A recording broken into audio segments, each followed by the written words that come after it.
السلام عليكم ورحمة الله وبركاته. ازيكم يا حبايبي، عاملين ايه؟ بكلمكم دلوقتي وانا لابسة ورايحة اعزي صاحبتي. فوالدتها توفت. فراح اعزيها.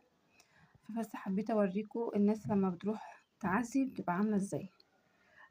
كترت الفيديوهات عن الناس اللي لما بتنزل تروح تعزي بتحط فول ميك اب واحسن لبس عندها وبرفان وي وي وي.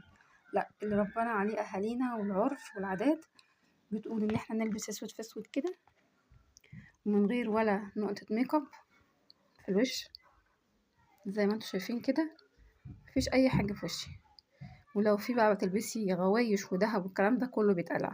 انا هنزل بالدبلة بتاعتي وخاتم هنا وبس، ممكن اقلع الخاتم كمان. انا طبعا توفر عندي الطرحة السوداء فلبستها، لكن ممكن تغيري لون الطرحة بحاجة غامقة، مش لازم يعني تلبسي الطرحة السوداء، بس بما انها متوفرة عندي فانا لبست كله ايه، العباية السوداء اهي. حتى سايبه البيت زي ما هو، ما لحقتش. انا طبعا هنا برتب في السفره وبتاع، بشيل حاجات وهشيل النيش وكده، فالدنيا تلاقيها مبهدله ورايا.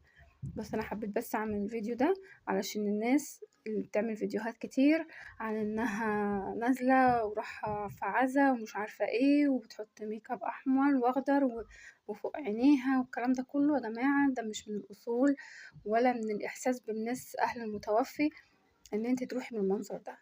بس ده فيديو كده بسيط نعلم الناس اللي ما عندهاش اصول ولا تعرف في العادات والتقاليد ولا تعرف في اي حاجة انها المفروض ما تعملش كده. السلام عليكم.